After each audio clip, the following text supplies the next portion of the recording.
Very good morning friends. और आज हम बात करने वाले हैं कार्बोहाइड्रेट्स के बारे में।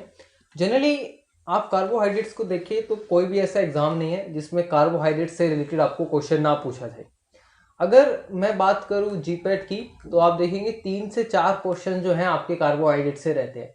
स्पेसिफिकली देखें तो ये क्वेश्चंस जो हैं वो आपके बायोकेमिस्ट्री पार्ट से रहते हैं। आपका जो मेनली केमिस्ट्री में भी आप स्पेसिफिकली कार्बोहाइड्रेट को पढ़ते हैं, लेकिन जो क्वेश्चंस रहते हैं वो बायोकेमिस्ट्री पार्ट से रहते हैं। और इसी तरीके से आप नाइपर में देख लें, आप आईसीएमआर में देख लें, गेट में देख लें, तो आप देखेंगे कि गेट जो अभी हुआ है उसमें भी आपके 3 से 4 क्वेश्चन कार्बोहाइड्रेट से थे। तो अब हम कार्बोहाइड्रेट को कवर करेंगे। और यहाँ पर मैं दो आपको बात बता दूं कि पहले तो ये है कि जिस तरीके से आप कार्बोहाइड्रेट को पढ़ते हुए आए हैं, पहले आप जो है थोड़ा सा हमारा जो पॉइंट ऑफ व्यू है वो मेमोरी वाला रहता है कि हमको याद रह जाए। लेकिन जो क्वेश्चंस कॉम्पिटिटिव में अब पूछे जाते हैं वो आपके जब तक कॉन्सेप्चुअल आपका कोई टॉपिक नहीं होगा तब तक जो है वो आपसे सॉल्व नहीं होगा। तो हम कार्बोहाइड्रेट को स्टार्ट कर देंगे और जनरली हम उसी तरीके से देखेंगे कि आपका एक कॉन्सेप्ट बन जाए पूरा। तो जब आप कार्बोहाइड्रेट्स को अगर हम देखें तो जनरली ये 3 आपके जो है कार्बन, हाइड्रोजन और ऑक्सीजन, इन तीनों से बना होता है। और आप छोटी क्लास से ही कार्बोहाइड्रेट्स को बोलते हुए आ रहे हैं हाइड्रेट्स ऑफ वाटर। लेकिन ये कहा क्यों गया हाइड्रेट्स ऑफ वाटर, इसकी क्या लिमिटेशंस है उसको हम देखें। तो हाइड्रेट्स ऑफ वाटर कार्बोहाइड्रेट का कहने का रीजन ये है कि जो इसमें आपका H2O हाइड्रोजन और जो ऑक्सीजन है जो हम यहाँ पे देख रहे हैं उसका जो प्रोपोर्शन है वो सेम है जैसा आपका वाटर में होता है। वाटर को आप H2O लिखते हो और इसी को आप जो है एक फॉर्मूले से पहले लिखा करते थे इस तरीके से CnH2n और ON करके, या थोड़ा सा मैं और इसे लिखूं तो C6H12O6 आप इस तरीके से लिखा करते थे। तो आप इस फॉर्मूले को या तो आप इसी तरीके से याद कर सकते हैं या आप इस तरीके से याद कर सकते हैं कि आपने कार्बन को अलग लिख लिया और H2O की फॉर्म में वाटर को अलग लिख लिया और ब्रैकेट के बाद N लगा दिया। अब आप ब्रैकेट ओपन करेंगे तो ये आपका इस तरीके से बन जाएगा। तो आप ये तरीका भी देख सकते हैं इसको याद करने का। और कार्बोहाइड्रेट को हाइड्रेट्स ऑफ वाटर कहना ये आपका पूरी तरीके से ठीक नहीं है, इसकी कुछ लिमिटेशंस है। क्योंकि हम पहले इस तरीके से देखते थे कि जो भी आपका कंपाउंड है अगर वो इस फॉर्मूले को फॉलो कर रहा है तो वो जो है आपका कार्बोहाइड्रेट होगा। लेकिन ये पूरी तरीके से आपका ट्रू नहीं है, क्योंकि कार्बोहाइड्रेट में भी आपका रमेनो हेक्सोस और डीऑक्सीराइबोस इस फॉर्मूले को फॉलो नहीं करते हैं। तो हम कहते ज़रूर है हाइड्रेट्स ऑफ वाटर, लेकिन ये कम्प्लीटली एप्लीकेबल नहीं है। और कुछ आपके कार्बोहाइड्रेट्स को लेकर कुछ आपके जो है पहले ही कॉन्सेप्ट थोड़ा सा गलत होता है कि आप कार्बोहाइड्रेट सुनते ही ये समझ लेते हैं कि ये शुगर होगा। तो ये भी आपका कॉन्सेप्ट गलत है। ये हर एक कार्बोहाइड्रेट आपका शुगर नहीं होता है। तो ये भी आपको एक जो है थोड़ा सा यहाँ पर गलती है, उसको हम देखेंगे क्या है, क्यों नहीं होता है वो सब। और जब आप कार्बोहाइड्रेट को पढ़ने से पहले अगर आप बायोमोलिक्यूल्स को देखें तो आप उसमें देखते हैं आपके अमीनो एसिड, न्यूक्लिक एसिड, और आप लिपिड्स को देखते हैं। कार्बोहाइड्रेट्स इसमें आता है। तो अगर हम मोस्ट अबंडेंट देखें इनमें से तो वो आपका कार्बोहाइड्रेट है। और कार्बोहाइड्रेट में अगर हम सबसे अबंडेंट देखें तो वो आपका स्टार्च है, जो कि आपका प्लांट में जो है एज एन स्टोर होता है, स्टोरेज फॉर्म जो रहता है वो स्टार्च रहता है। ह्यूमन में देखें तो क्या रहता है, वो ग्लाइकोजन रहता है। तो ये जो है अगर हम बायोमोलिक्यूल्स में बात करें तो कार्बोहाइड्रेट सबसे अबंडेंट है। अगर हम कार्बोहाइड्रेट्स में बात करें तो वो आपका स्टार्च है। तो इस तरीके से आपको याद रखना चाहिए। नेक्स्ट जब हम मूव करते हैं तो जो मैंने आपको बात कही कि आप शुगर किसे कंसिडर करते हैं, जब आप किसी को शुगर बोलते हैं, शुगर किसी की प्रॉपर्टी को डिफाइन करता है, तो एक तो वो वाटर सोल्यूबल होना चाहिए और सेकंड वाटर सोल्यूबल होना चाहिए, और जो सेकंड है वो आपका जो है स्वीट होना चाहिए टेस्ट में। तो आप इस तरीके से क्या समझ लेते हैं कि जो भी कार्बोहाइड्रेट है वो शुगर है, लेकिन ऐसा बिल्कुल नहीं है। अब इसी का मैं आपको कार्बोहाइड्रेट का एक एग्जांपल ले लेते हैं, सेल्यूलोज। जनरली आप जो कॉपी के पेजेस देखते हैं उस पर ये होता है। जो सेल्यूलोज है ये आपका सोल्यूबल नहीं होता है वाटर में, और ना ही ये आपका कोई शुगर वाला जो है स्वीट टेस्ट देता है। आप जनरली टेस्ट किया होगा कभी, आपने कागज को चिपकाने के लिए या कुछ और, तो वो आपको कोई स्वीट टेस्ट भी नहीं देता है। तो ये जो है ये कार्बोहाइड्रेट अगर आप देखें तो आपके पॉलीसैकेराइड्स हैं, ये आपके शुगर नहीं होते हैं, क्योंकि एक तो ये वाटर में जब आप इनको मिक्स करते हैं तो ये क्लोइड्स बना देते हैं, स्वेल अप हो जाते हैं मेनली, और जो है ये आपके स्वीट भी नहीं है टेस्ट में। तो आप पॉलीसैकेराइड्स को आप शुगर नहीं बोल सकते हो, आप जो है नॉर्मली कार्बोहाइड्रेट में ही इसे अरेंज करते हो। तो not all carbohydrates are sugar, तो ये आपको ध्यान रखना चाहिए। पॉलीसैकेराइड का मैंने एग्जांपल दे दिया है, इनसॉल्युबल इन वाटर और कोलॉइड्स इन वाटर। हाई साइटी वैल्यू, एक ये चीज क्या होती है ये मैं आपको बता देता हूँ। जनरली आपने देखा होगा जिन लोगों को वेट लूज करना होता है उनको बोला जाता है कि आप फाइब्रस डाइट लें, तो ये सारी चीज़ें उनको बोली जाती है कि आप खाने में ये ले वो ले कैरेट ले। तो उसका रीज़न क्या है, एक तो उनमें फाइबर्स ज़्यादा होते हैं। फाइबर्स की हाई साइटी वैल्यू का मतलब क्या है कि इससे आपको लगता है कि आपका जो स्टमक है वो फुल है, तो स्टमक फुलनेस वाला जो कॉन्सेप्ट है उसको हम हाई साइटी वैल्यू कहते हैं। और पॉलीसेकेराइड या कोई आप फाइब्रस डाइट लेते हैं तब उससे आपको ये स्टमक फुलनेस वाला जो कॉन्सेप्ट है वो लगता है आपको कि आपका स्टमक फुल है, तो आपको भूख कम लगती है। तो ये जो है एक और कॉन्सेप्ट है। और फाइबर्स में आप देखें जनरली तो लोग यूज़ करते हैं, लेकिन इसके कुछ साइड इफेक्ट भी है। जो एक्सेस में यूज़ कर लेते हैं उनकी बॉडी में कैल्शियम और फॉस्फेट इन सब का एब्जॉर्प्शन होना भी जो है वो कम हो जाता है। जो कैल्शियम और फॉस्फेट्स हैं इनका एब्जॉर्प्शन होना कम हो जाता है। तो फाइबर्स यूज़ करने चाहिए, लेकिन एक लिमिट में जो है वो यूज़ करने चाहिए।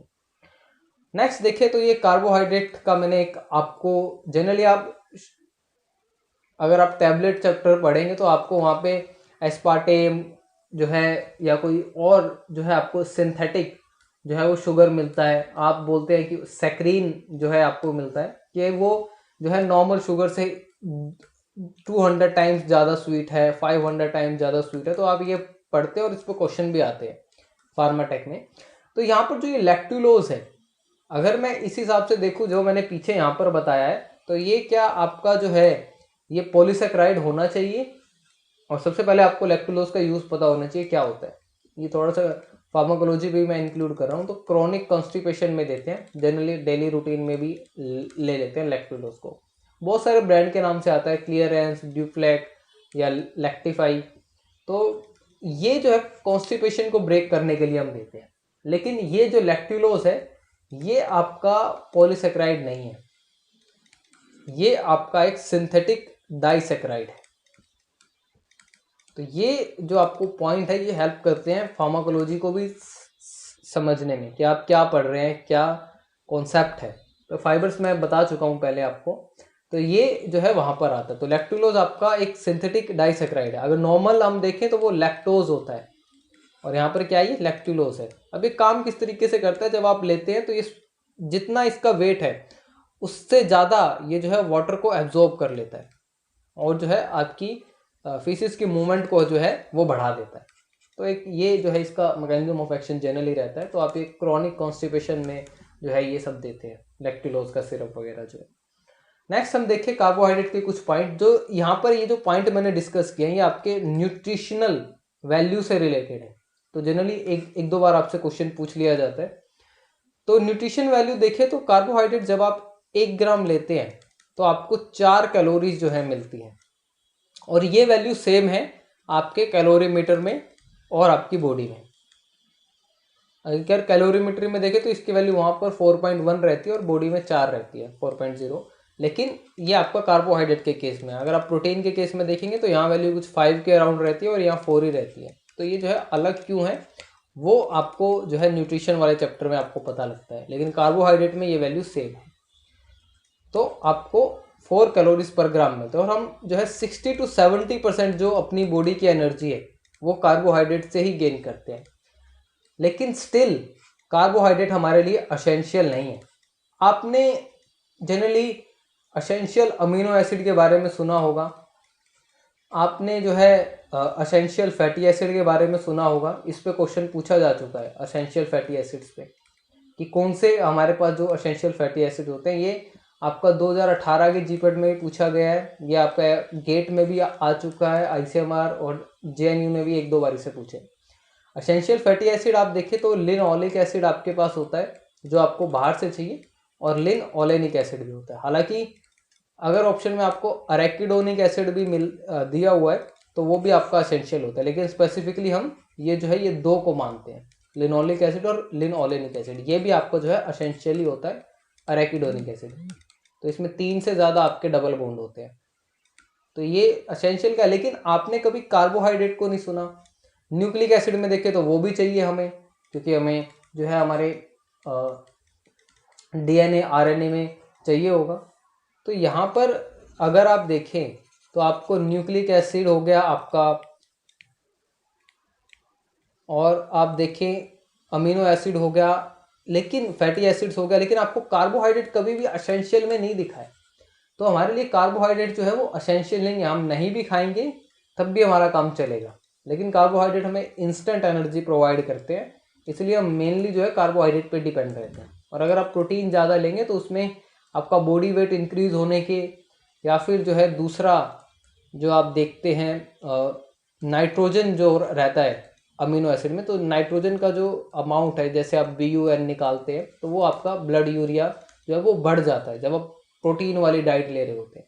तो ये सारी चीज़ें आपको थोड़ा बहुत जो है न्यूट्रिशनल वैल्यू से ये कार्बोहाइड्रेट का जो है वो रिलेशन है। नेक्स्ट हम देखें कार्बोहाइड्रेट का डिवीज़न। तो जब आप कार्बोहाइड्रेट को डिवाइड करते हैं तो आप जनरली इसका जो क्लासिफिकेशन करते हैं वो इस तरीके से करते हैं, मोनोसेक्राइड, डाइसेक्राइड। लेकिन ये बेसिस किस पे है, ये हाइड्रेट्स ऑफ वाटर पे है, कि जब आप ट्रीट करेंगे तो आपको कितने जो है आपके जो है मोनोमर्स मिलते हैं। अब ये जो मोनोमर वाला कॉन्सेप्ट है इसको भी हमें रिलेट करके देखना पड़ेगा। अमीनो एसिड से क्या बनता है आपका, प्रोटीन बनता है। तो यहाँ पर कोई अमीनो एसिड जो है वो मोनोमर का रोल प्ले कर रहे होंगे। इसी तरीके से आप जो देखते हैं न्यूक्लिक एसिड में, चाहे वो एडेनिन हो, थायमिन हो, साइटोसिन हो, गुआनिन हो, इससे आपके जो है न्यूक्लियोटाइड जो है या न्यूक्लियोसाइड जो है बनते हैं, उन्हें हम न्यूक्लिक एसिड जो बोलते हैं, एडेनिन। हालांकि ये इस तरीके से होना चाहिए था। तो वहाँ पर भी आपका मोनोमर वाला कॉन्सेप्ट है।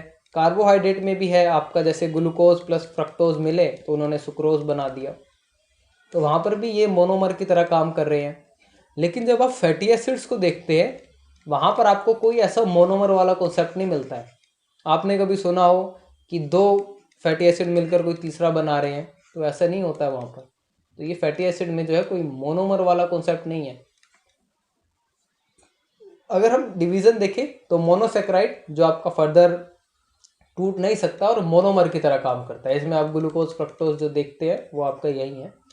उसके बाद ओलिगोसेक्राइड। ओलिगोसेक्राइड में आप 2 से 10 नंबर तक, यानी अगर आप इन्हें तोड़ेंगे तो आपको 2 या 2 से लेकर 10 तक जो है आपको मोनोमर से वो बने हैं। तो ये आपको रहता है। अगर 2 से बने हैं डाइसेक्राइड, 3 से बने हैं ट्राइसेक्राइड, टेट्रासेक्राइड, पेंटासेक्राइड, हेक्सासेक्राइड, तो इस तरीके से आप चलते रहते हैं और 10 तक होता है। और 10 से ज़्यादा हो जाता है तो आप इसे पॉलीसेक्राइड कह देते हैं। तो ये मैंने आपको पहले ही बता दिया था पॉलीसेक्राइड की कुछ प्रॉपर्टी। अब आपके लिए मैं इस वीडियो में हम इतना बेसिक देख रहे हैं, नेक्स्ट में हम जो है मोनोसेक्राइड से आगे डिस्कस करेंगे। आपके लिए मैं क्वेश्चन जो है वो छोड़ के जा रहा हूँ कि अगर आप ग्लूकोज या फिर आप कोई भी, ये 2 मोनोमर है, तो ये 2 मोनोमर जब जुड़ते हैं तो ये आपका डाइसेक्राइड बनाते हैं। तो आपको ये बताना है कि ये कौन से बॉन्ड से जुड़ते हैं। अब कोई ना कोई बॉन्ड तो इन दोनों के बीच में होगा, और ये क्वेश्चन आपका जीपैट में पूछा जा चुका है। हालांकि पूछा ये किसी माइक्रो ऑर्गेनिज्म की जो है सेल वॉल को लेकर था, लेकिन ये पूछा जा चुका है, तो आपको ये बताना है। So this is all about the first lecture. I hope you like the video. Thank you so